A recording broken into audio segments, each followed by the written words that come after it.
Welcome to the Inner Self-Confidence Podcast. I'm your host, Katie Delamont. Real talk for women who are done overthinking, freezing, or abandoning themselves. If you are ready to feel calm in your body, trust yourself, and speak up without forcing it, you're in the right place. Because confidence isn't something you perform, it's something you build from the inside out. Let's go. In honor of my book, Trust the Flames, My Wild Ride from Mindlessness to Mindfulness, turning 3, I'm going to share with you the first 3 chapters of my book.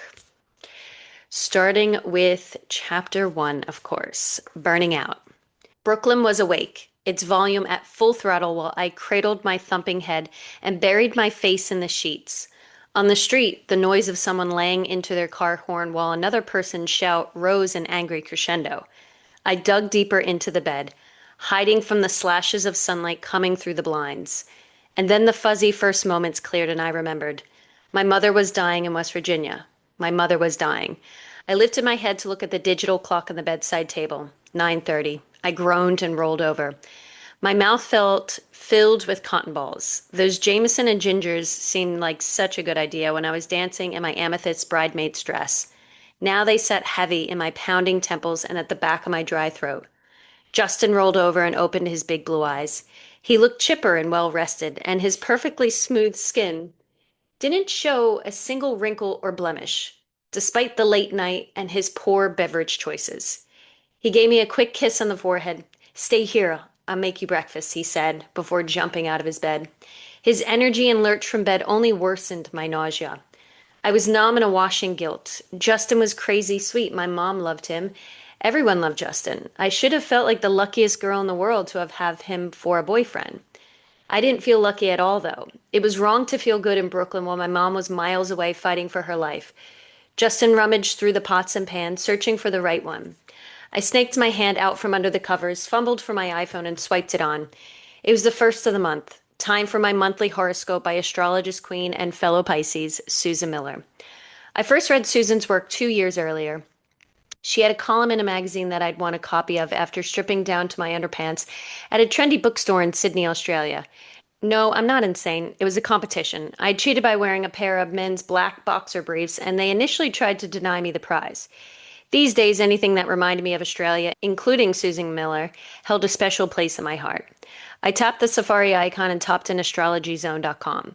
The page slowly loaded, but the day's horoscopes weren't posted yet. That's weird. Susan is so devoted, I thought to myself.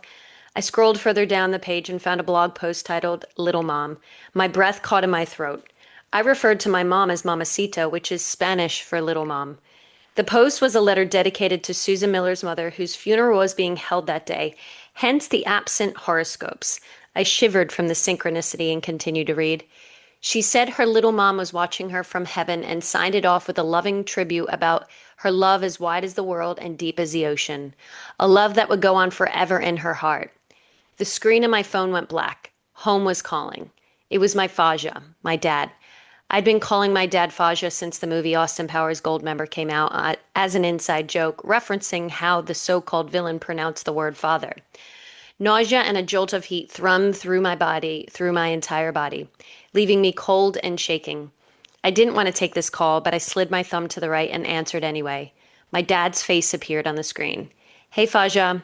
My voice sounded like I was speaking underwater through a mouthful of stones. I noticed how pale my face looked in the tiny box next to my dad's image, but I did nothing about it. "Hey, Kate," my dad said. There was a slight pause, and I heard him draw a ragged breath. "Mommy didn't have a good night last night." Everything stopped. All sound, all air. I had the constant sick feeling of free fall. Time stopped. My dad paused again, and the dread solidified in my belly like a rock. "She died this morning." I'd never seen my dad cry, but I could tell by his voice that despite their fraught history, he had just lost a piece of himself. For a single hopeful moment, it struck me. I'm still dreaming. This can't be real. I'm asleep, right? I struggled to remain calm, fighting back the tears. "All right, thank you for calling, Faja. I love you. I'll be down later today," I said, running the words together in a rush to get them out before I lost control. "Okay," he said. "Please be careful, drive safe, take your time, and don't rush. Love you." "I love you too, Dad." That was the first time my dad told me he loved me with those words. Usually I say I love you and he will answer, okay, honey, me too. I'd always wanted to hear those words, but today more than anything, they just brought home the truth. My mom was gone. Mom was dead and I was hung over in a home that wasn't mine with a man I didn't love and a life that felt wrong. I had been burning out for a long time, but this day, as awful as it was, wasn't when it all started. If anything, it was the start of the undoing. My mom had a favorite quote by the writer Hunter S. Thompson. Life should not be a journey to the grave with the intention of arriving safely in a pretty and well preserved body, but rather to skid in a broadside in a cloud of smoke, thoroughly used up, totally worn out, and loudly proclaiming, wow, what a ride. I had taken this quote literally for the past 26 years, and the ride was about to get even bumpier. Chapter 2 Wildfires. It was almost midnight. I was walking home along the waterfront to my new apartment in Bondi after leaving work at Hurricanes. I still couldn't believe that I was living here at 23 years old among young Australian beachgoers in one of the most beautiful and iconic parts of the world. I'd breathed in the salt air. I didn't even mind wearing dirty black stretch pants that smelt of Hurricane's famous rib sauce. It was the last call at the Beach Road Hotel, and drunk people were stumbling out, arms wrapped around each other, laughing. A bike rail rang from behind me, and I jumped out of the way, thinking about the beach cruiser Mom was bringing me when she flew over in a few weeks. I was still unsure how we would get along while she was here, but I was cautiously optimistic. The bell rang again, and the two guys passed me. Thank you, they called out as they passed. Suddenly, I found myself shouting back, You're welcome. Hey, I like your bell. Where did you get it? I cringed immediately and would cringe for years whenever I thought of it. Who blurts out compliments to strangers about their bike bells? The tall one stopped pedaling and turned around. His mountain bike matched his dark hair and black t-shirt. This old thing, he said, I can't remember. You can get them anywhere they sell bikes, I'm sure. His friend pulled up short as well, with blonde hair and hazel eyes and black squared frame prescription glasses. He rode a more petite silver BMX that suited his stature. He also didn't look too impressed to be stopping. The tall Australian continued. So are you walking back from the beach road? He let the bike lean between his legs and held it casually with one hand by the handlebars. No, I just left work at Hurricanes. I'm headed home. Ah, they have the best ribs ever, he said. Where do you live? I remember being taken aback. Australians weren't usually so forward. I paused for a second before deciding to make a joke out of it. I just met you guys. I don't even know your names. Why would I tell you where I lived? He laughed. Oh, come on, he said. It's not like that. My name is John. This is my roommate, Finn. We're just at the beach road and we live in North Bondi and Owen Street. So I'm just asking so that we can make sure you get home safe. I looked at them. John seemed nice. He was a bit older and had so far been polite and respectful. His roommate, Finn, still hadn't said anything, but he seemed okay and very cute. And anyway, this is how you meet people in Bondi. I just live in Onslow Street in Rose Bay, I said. Well, our place is on the way. Why don't you come by for a drink? Then one of us can walk you home. Sure, why not? I said. My mom always told me to trust my intuition, and so I did. Their place wasn't far, and when we got there, we piled into a small living room. I took my shoes off and felt immediately at home. John played DJ, and we listened to the Supremes. We started talking, and Finn came out of his show. It didn't take me long to switch my focus to Finn. John was great, but Finn was actually my type. Are you from the UK? I asked. He had a strong British accent, but with a touch of something else I still hadn't recognized. Sort of, he said. I'm from Sweden, but I moved to the UK when I was young. How long have you been here then? Only about 5 years, he said. I laughed. Only? I've only been here for 3 months. Finn and John both laughed. It sounds long when you put it that way. Why'd you come to Australia? John asked. He was squatting on the floor across the room, his dark hair like a shadow thrown across the wall. I'd always wanted to visit, I said. You ever get that feeling you're exactly where you're supposed to be? Finn laughed. I could tell he didn't get it. I shifted on the couch to get more comfortable, and as I did, my knee brushed against his briefly. I surprised myself by blushing. I glanced up to see John watching us and blushed a deeper pink. Why does anyone do anything? I said. Why does the earth spin around? Why does falling hurt? Why do people fall in love? Ugh, more memories for the cringe file. But Finn was looking thoughtful. I get it, he said, shooting me a big smile. I felt myself glow from the inside out. I don't remember, but I'm sure I blushed again. I traveled all over the world just because I wanted to be in a certain place at a specific time, and it's worked out well for me so far.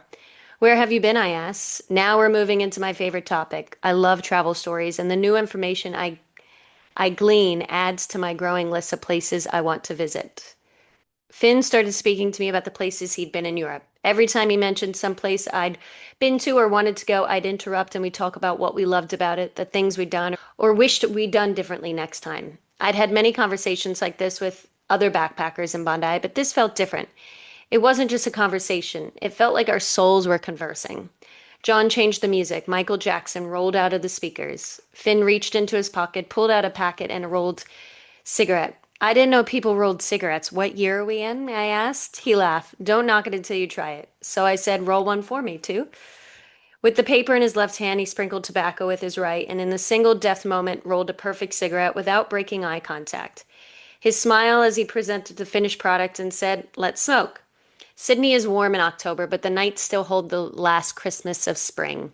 As we stepped out in the backyard, I trembled in my t-shirt. Are you cold? Finn asked. A little, I laughed. Finn went inside and brought back a black and white striped sweater that fit like a glove. I loved it immediately. The night was finally quiet in a way that Bondi only is after bars shut down and before the early morning exercising begins. Our conversations meandered, and when Finn got pictures of him scuba diving, John excused himself to bed, but we barely noticed. We got deep and personal pretty fast. I found myself opening up to him in a way I hadn't for a long time, telling him things I tried to hide from most people, things I felt so much shame around, like my family and my past. He talked about his mom, brothers, stepdad, and what it was like to move to Australia alone. His story zigzagged from the past to the present, across countries, continents, cities, and what felt like lifetimes. I was smitten. Whether it was the Australian night or my electric currents, like a magnet, I was utterly drawn to him. A traveling nomad, not exactly where he is from, with a colorful childhood and an adopted brother, I could relate to it all, more than anyone else I'd ever met. It's 2:30, Finn said. You've got to get up for work soon. We better get you home. Yeah, all right, I said, but I really, really didn't want the night to end.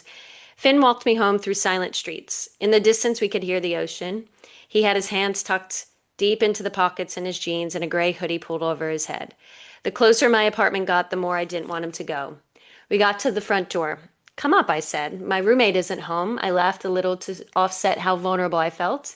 In my head, I repeated, just come up, come up. He gave a little nod and headed up the stairs. My heart lurched as I followed him. Inside, we chatted for a minute, but it's the kind of nonsense that you're saying when you're thinking about something else. And we were both thinking about what was going to come next. Finally, Finn stood up and came over to kiss me. He was the perfect height for leaning in for a kiss. It was soft and gentle at first, but it soon became electric. I knew he felt the same as the kiss increased in urgency. We half stumbled, half weaved our way to the bedroom and onto the bed. Yes, heat flushed through my entire body. Things escalated quickly, and before I knew it, I was whispering yes, yes into his ear, and we were making love. We fit together perfectly. It was what I hoped for and more. We hardly slept and were running on sheer adrenaline as dawn came in through the window blinds. There was no awkwardness or shame. We shared that fantastic feeling you get after something momentous happens. Finn offered to drive me to work. It was quicker than taking the bus, and we can stay in bed longer. When we got to the restaurant, he didn't just drop me at the curb, but he parked the car and walked me to the front door. I had a great night, Finn said. I smiled. Me too. Are you busy tonight? Do you want to hang out? He asked. Yeah, I get off at 6, I said, and that was it. I realized as I walked into work that I felt surprised, and also like I was dreaming. Who was this guy who could easily say what he wanted without games? Could it really be this easy? It really was that easy, at least in the beginning. After that first night, Finn and I were a couple. We spent as much time as we could together. Each morning when it came time to say goodbye, Finn would ask, are you busy tonight? Until he no longer had to ask. We flowed into each other's lives quickly and painlessly, merging our groups of friends at parties and events together. He would meet me after work and we'd walk hand in hand along the foreshore to meet friends at the beach or the Bondi Hotel. We'd have quiet nights in, ordering Thai food, watching movies, or listening to music while we caught up on the day. Even better, he met my mom and Aunt Denise when they visited. They drank Australian ciders and watched as Finn helped me put my pearlescent beach cruiser together in the living room. I spent Christmas and New Year's with his family when they visited from England. We ate boiled Christmas puddings, an English tradition, prawns, an Aussie tradition, and even pecan pie, an American Southern specialty, and laughed about the unique Christmas lunch combined we'd created. It was convenient that we lived just blocks away from each other, but I saw this as serendipitous. And I loved that we cared about the same things in life: traveling, spending time with friends, and anything involving the ocean. Finn loved to surf, and I loved the sun, so living on the world's biggest island was perfect for us. Soon we fulfilled our dream of traveling together. Our adoration of the ocean took us to a smaller island off the coast of Australia, Fiji. We spent 2 weeks exploring, scuba diving with bull sharks without a cage, snorkeling with manta rays on Manta Ray Island, and soaking up the warm Fijian vibes. Bula. But some of the best times we spent together were the most unremarkable. Late afternoons on the beach, we talk about our lives while seawater dried on our skin, leaving faint lines of salt. Late afternoon beers at the local pub where the bartenders knew us by name. Weekend getaways, we were as together as people could be, aligned. For 9 months, we were inseparable. We laughed when we were together and infused everything we did with fun. We were in love.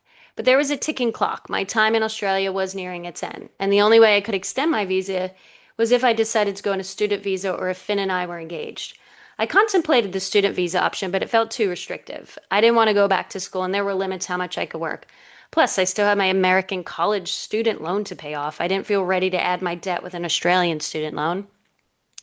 We thought about the engagement option, but it came with a significant catch. You had to marry within a year. It felt way too forced. We were in love, but we didn't want to feel pressured into marriage by anything or anyone. None of the options felt right. Toward the end, the pressure of deciding our future caused a lot of friction between us. Everything felt out of my control. It was impossible to know what would happen after I left. Inside me was a daunting knowledge that our relationship had an expiry date, but I was too stubborn to accept defeat.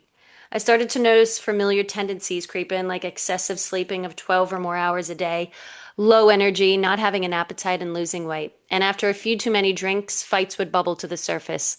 My alter ego of anger and disassociation would make me unlikable to be around with snide, snarty remarks personally directed at Finn or emotionally detaching from dealing with emotional issues altogether. During my final weeks in Sydney, things weren't going well between Finn and me, but on my last night, something happened that left me with a glimmer of hope. Finn made us a reservation for dinner. All I knew was that it was somewhere near the harbor and that I was to dress nice. So I put on my rose-colored tube-top dress, layered for Sydney's winter with black tights, a black leather jacket, a cream pashmina scarf, and 4-inch patent leather ankle booties. I paired this with a way too freshly sprayed fake tan because there was no way I was going back to the States pale in the middle of summer after spending a year in Australia. Finn looked handsome in black pants, a white button-up shirt, and a classic black skinny tie with his black square prescription glasses. The taxi ride over to the restaurant was bittersweet. We held hands and sat closely together, quietly talking about nothing as the city swept past. I felt aware of every passing second. It was a strange contrast, the normalcy of the city and all the people in it going about their lives, underpinned by the sweet pain of looming separation. I clutched onto him, memorizing the shape of his hand in mine and watching the lights flash over his skin. I wanted to remember everything. When we got to the harbor, Finn paid for the taxi and then reached out a hand to help me out of the car. As I stood, I pulled him in for a hug. I didn't want to let go. Ever. Finn chuckled. "We'll miss our reservation, Katie," he pulled back. "Come on, the night's young. It's not over yet." I wanted to share this happiness for the evening, but all I could feel was yearning. We walked into the restaurant together and headed up the wooden staircase, another seating area where I saw 15 of my closest Sydney friends jump out and yell, "Surprise!"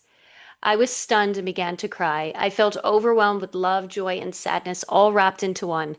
I'd never had a surprise before, and it felt good to feel so loved. Wine and seafood flowed all night. It was perfect. Everyone told stories, reminiscing, and making plans to come and visit me in the States. I had Finn by my side, who was at his best, cracking jokes, paying me compliments, and charming all of our friends. I wished for that night never to end. As the evening was wrapping up, the restaurant staff looking impatient as they waited for us to depart, Finn gave me two parting gifts. "Okay, okay," he said. "Before everyone rolls out of here, I have something I want to do." He smiled at me, his eyes directly looking into mine, and my stomach lurched. "So everyone knows Katie leaves tomorrow, and no one is more upset to see her go than me. And while I don't think she will go off and forget me, I wanted to give her a little something to remember me and us." He reached behind him and pulled out a brown wrapped package. My hands shook as I opened it to find a framed picture of us that he created. When you looked at it from one angle, we were smiling, and then when you looked at it from another angle, we were making silly faces. Everyone at the table oohed and awed. "Finn, I love it," I said. "Thank you so much. I don't know when you had the time to do this." Finn said, "I had to sneak around, but it was worth it, right?" "Definitely, definitely." I smiled down at a picture, the two of us making goofy faces. "But I'm not done," Finn said. "Just one more thing." He reached into his pocket and pulled out another package, which was smaller. He handed it to me, his eyes never leaving my face. "Another one? This is really too much," I said. My heart was pounding, and I could feel the hot blush from my face creeping down my neck. I took the package from him and tore it into wrapping. As it came away, I heard a sharp tinkle sound. It was the original bell off of John's bike. I turned it over in my hand, looking at the old metal glinting in the soft light of the restaurant. Katie, no one knows the future, Finn said, but on the day you first asked about this bell and we met, I felt my future begin. Tears rushed to my eyes, and I looked around at all my friends. I thought, was this really happening? Finn reached down and took my hand. Even though you're leaving tomorrow, I hope you know this isn't the end for us. And this bell is that promise. We still have our future. He leaned across and gave me a soft kiss, and I felt like my heart would explode.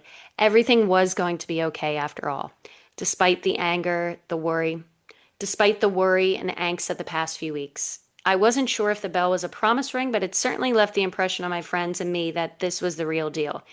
Maybe someone should have pinched me and woken me up from the dream, but I doubt I would have woken. Finn was the all consuming love that affects and infects everything in your life, the kind you don't feel at the time you could survive its loss. With Finn, I couldn't even bear to consider an alternate reality. Instead, I focused on keeping this reality together at all costs, no matter the consequences. But I was only to realize this later with hindsight. At the time, I was putting everything I had into our relationship. I was burning hard and fast. We weren't tending to each other, but were fueling each other's fires. The following day, as I was waiting for my flight, Finn and I hugged in front of the big yellow block letters that spelled departures at Sydney International Airport. I could feel my body shuddering against him, his arms wrapped around me, holding me firmly. I was devastated, utterly devastated. Finn finally pulled back and held me at arm's length. I looked into his hazel eyes, red from crying. I'll see you soon, he said, even though neither one of us knew when soon would come. I wanted to believe somehow that we had a future together, but doing so took more faith than I had at the time. A voice came over the public address system to announce my flight while tears ran down my cheeks. I wanted to believe him, but in my gut, I couldn't. Were we ready to make the kind of commitment required with such a distance between us? I feared what wasn't guaranteed once I stepped on that plane, but I had no choice. My visa had ended. I had to go home. I cried so much for the first hour to California that the guy next to me asked if I was okay and offered some tissues. Thanks, I'm okay, I said, but I kept my blue Wayfarers on and pretended to sleep. My thoughts were racing. What if I never go back? What if I never see him again? What if he meets someone else? Chapter 3, Flaming Front. I left a big piece of my heart in Australia, but I was also heading back to fulfill one of my other childhood dreams, to live in New York City, sharing an apartment with my very best friend, Amanda. So even though I was sad about leaving Finn and uncertain about our relationship, I was also excited to embark on my new life. As the planet unrolled beneath the plane, I slowly looked forward instead of back. Landing at Newark Airport was almost as surreal as leaving Sydney. Within hours, I was on the PAT train headed into the city. It was all so normal. It was almost like I'd never left. I felt my body relax into the familiar sway of the train as it moved along the tracks. It felt good to be home, but I couldn't stop worrying about what I'd left behind. I would meet Amanda at the French Connection store in Soho, where she was now the store manager. When I arrived at the corner of Broadway and Prince, I pulled the heavy glass door toward me and felt a rush of cool air. Amanda was at the counter. Her long, thick brown hair and perpetually tanned skin were hard to miss. Italian through and through. I must have still been emotional from the flight and my goodbyes to Finn because as soon as I saw Amanda, I started to tear up. I brushed the tears away quickly, but not before she noticed. She pushed out from behind the counter and pulled me in with a big hug. Oh, Scrum, it's so good to see you. The first night we met, we were in a basement dive bar down the hatch in Greenwich Village when some random guy asked for our names and she blurted out, "My name is Delicious and this is my friend Scrumptious." This became our alias, so we never had to give our real names. We still call each other Delish and Scrum for short. She pulled back to have a look at me. "Oh my God, you're withering away. Where did you go?" I shrugged. I'd lost 30 pounds since I'd left New Jersey and gone to Australia. I hadn't been trying to lose weight, but between long hours working and long hours spent with Finn, I hadn't spent too much time eating. Amanda studied me carefully. You can't hide from a good friend. She could see I was having trouble speaking. I was afraid I'd start crying again. "Come on," she said. "I want to show you the apartment." She flung her arm around me and steered me towards the entrance. With Amanda, it was always life to the fullest. When she wanted to show you the apartment, she wanted to show you now. I love that about her. The apartment was on the corner of 79th and York. When we walked up to the humid stairway and saw the dark green door with the skewed 4A on the front, I knew I was home. My heart wanted this so badly. I would find a job and do whatever I had to do to make it work. Amanda swung the door open. Directly in front of the door was a bathroom the size of a closet. It just fits a sink, a bathtub, and a toilet with space left over for no more than one person. Past the bathroom was the kitchen. If you stood in the middle of the kitchen, you could touch everything without moving your feet. Beyond the kitchen was the first bedroom, which would be mine. It had no windows. 4 feet further down the hall was Amanda's room. It was bigger, but not by much. But it did have two large windows and the fire escape, aka a New York City balcony. Meaning this was prime real estate. There was no living room. It was tiny, but it was perfect. After the 10-second tour, we walked back into the kitchen. Delish! I love it. Where are the closets? I didn't see anything.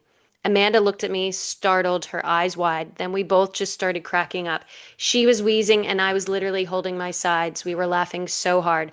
Oh my God, I didn't even realize. How did I not notice there were no closet? What's wrong with me? That just made us laugh harder.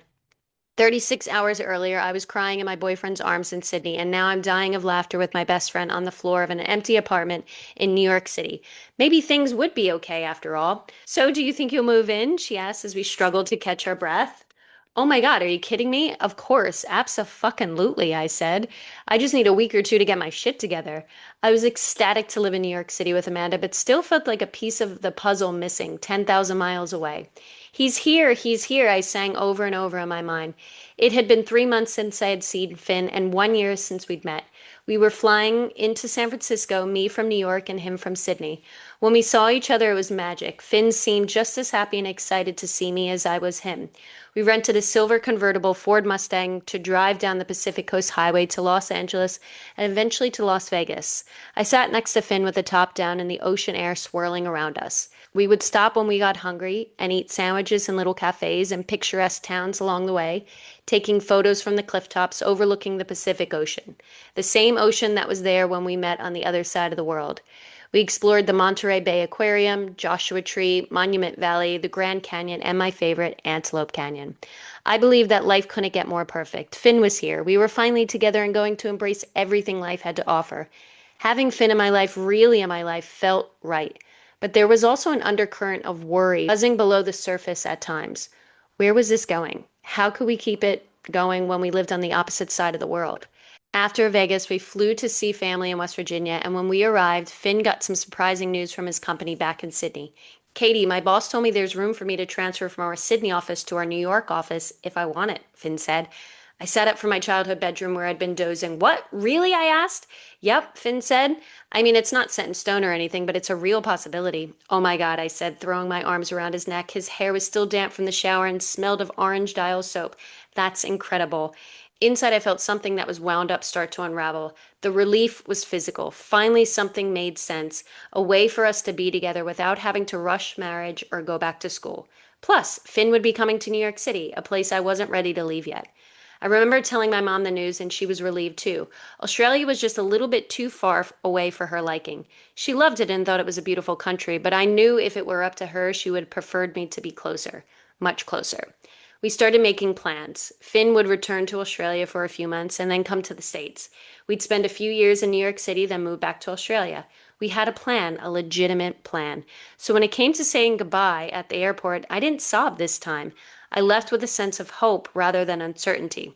Unfortunately, it wasn't to last. I know that was just a little teaser of the book, and really it doesn't capture much of the book at all, if I'm completely honest. There is so much more in that book than just those 3 chapters. But if you want to read more, you can buy the book on Amazon, probably the quickest and cheapest way to get it. It's Trust the Flames, My Wild Ride from Mindlessness to Mindfulness. I know I'm a little biased, but my memoir is jam-packed with stories that will make you laugh, make you cry, be at the edge of your seat not knowing what's coming up next. So please, if you want to support me and my journey to write my second book, please buy my book, support my journey, because every book sale that I get from the first book helps me to write the second book. Till next time.